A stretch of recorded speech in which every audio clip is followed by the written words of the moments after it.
السلام عليكم ورحمة الله وبركاته. بالنسبة للناس اللي كانت بتسألني عن موضوع الحشر اللي بيحصل من الأدراج، بيحصل في مجموعة صاحب الدرج، بتلاقي حشر كتير بتعمل صيانة للبقر برضو مش بيظبط.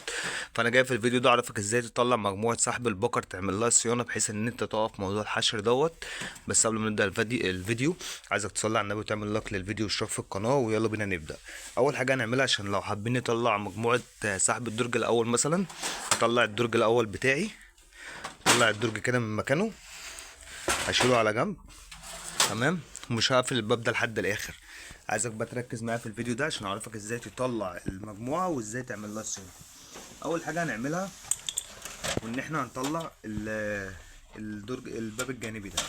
بيطلع ازاي؟ ركز معايا، بص هنا كده، ممكن تقرب عشان الناس تشوف كويس. شايف انا لو جيت دوست هنا كده، هو طلعت الشريط ده لقدام، هبص الاقي ال ال الافيس ده بيتحرك معايا. بص اهو. تمام كده انا طلعت ايه؟ الباب الجانبي بتاعي. تاني حاجه اعملها، هبدا ان انا افك الكفر ده. بعد كده هبدا ان انا افك الكفر اللي هنا. ادي اول مسمار معانا اهو، هنفكوه. تمام، وادي تاني مسمار. انا بعرفك بطريقه سهله وبسيطه علشان ما تتوهش معايا. والفيديو ده يعني لغير الفنيين، هو اساسا لاصحاب المكاتب واصحاب المكن التصوير. الناس اللي ما عندهم مكن، هفتح الدرج بتاعي كده كده. انا لسه فاضل لي مسمار مفكتوش هنا.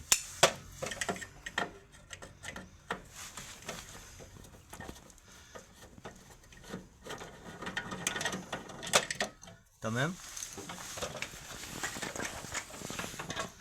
كده انا طلعت عندي الكفر الجانبي اللي على اليمين. تمام، بالنسبه للكفر اللي على الشمال بقى،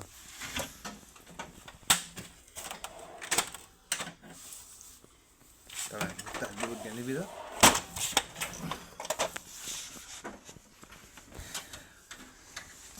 في مسمار هنا،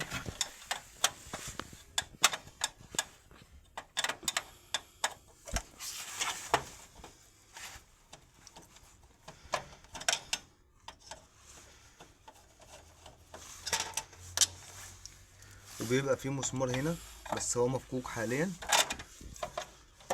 ومسمار تالت تحت هنا. لازم هنا 3 مسامير وهنا 3 مسامير. فكوا المسمار بتاعنا التالت، طلع الكفر. كده اصبح ان مجموعه سحب الدرج الاول قدامي اهي. تمام، انا كده فاتح الباب، فاتح الدرج الاولاني. وانا عايز اطلع مجموعه السحب، اول حاجه اعملها ان انا افك الكابل بتاعها اللي هو هنا ده. هفتح الكليبس، وادي اهوت. كده انا شلت الكابل بتاع مجموعه السحب.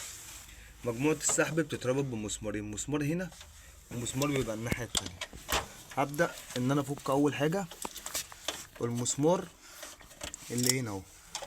تمام، انا كده فكيته، وابدا ان انا افك المسمار اللي موجود الناحيه التانيه برضه.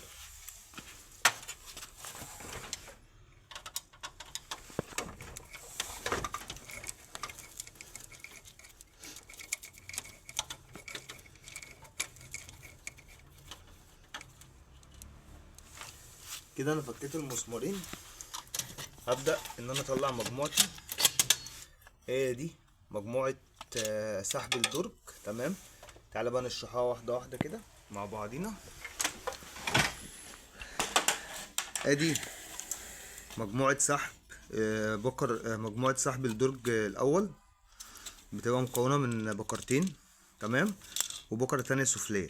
طب ايه الفرق ما بين البكرتين دول يا باشمهندس، او ازاي اعمل لها صيانه؟ اول حاجه انت لازم تنضف السنسور اللي هنا. تمام، وبيبقى فيه برضو سنسور تاني هنا برضو انت لازم تنضفه، وتنضف كل البكر ده، وتنضف البكرتين دول او تغيرهم لو حسيت ان هم ممسوحين بتغيرهم. طيب جبت طقم بكر عادي، انت ممكن تغيره ازاي؟ لو انا شديت دي كده هقدر اطلع البكر عادي واعمل لها صيانه او اغيرها. بعد كده ببدا ان انا ايه، اركبها تاني. وبرده البكره السفليه نفس الكلام، اتعمل لها صيانه بعد كده بركبها تاني. طب انا اطلع البكره السفليه ازاي؟ هتفك الكليبس ده اهو، وتطلع البكره بتاعتك عادي، هتعمل لها صيانه بعد كده تبدأ تركبها تاني وتركب كل حاجتك، ونرجع بقى ان احنا نركبها بعد ما عملنا لها صيانة، عشان هي كانت بتحشر او معلقة ان في ورق او ايا كان. كده انا خلاص عملت لها صيانة ومثلا نضفت وعملت كل حاجة. هبدأ بقى ان انا اركبها تاني بحيث ان انا ابقى منعت موضوع الحشر. وعايزك بقى تتابع معايا ان شاء الله الفيديوهات الجاية، ولو عوزت اي حاجة طبعا بتكتب لي في التعليقات ان عندك مشكلة في حاجة معينة وانا بساعدك فيها. وما تنساش تعمل لايك للفيديو واشتراك في القناة، والسلام عليكم ورحمة الله وبركاته.